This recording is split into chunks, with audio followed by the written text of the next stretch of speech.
Quel est le montant de la dette des États africains? Elle est estimée aujourd'hui à 800 milliards de dollars pour l'ensemble du continent. À titre d'exemple, la dette de la zone euro est estimée, elle, à 13 000 milliards de dollars. Sauf que la dette des États africains leur coûte bien plus cher.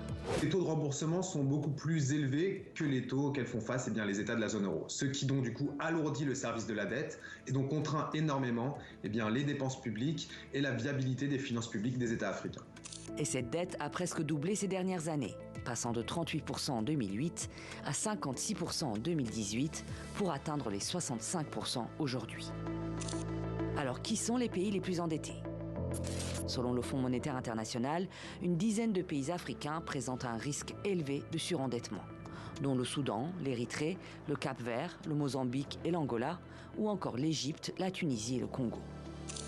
Qui sont leurs créanciers?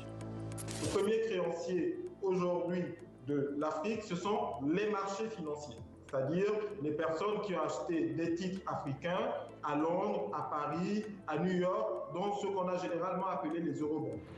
Les créanciers privés, dont les marchés financiers, les banques commerciales et les fonds de pension, détiennent donc environ 45% des dettes. Les créanciers multilatéraux, comme la Banque mondiale ou le FMI, 25%.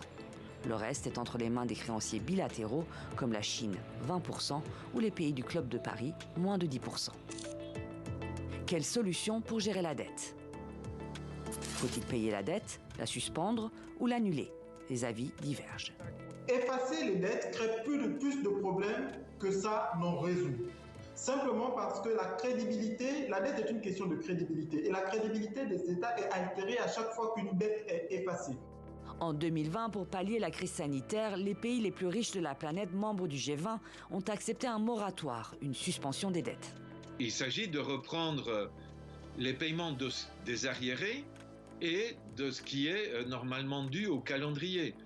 Donc les montants que vont devoir débourser les pays africains, s'il n'y a pas une mesure d'annulation, vont être encore plus insupportables. Donc il faut des mesures beaucoup plus fortes, il faut des mesures réelles d'annulation des dettes. Une annulation qui sera à l'agenda de plusieurs États africains au sommet de Bruxelles.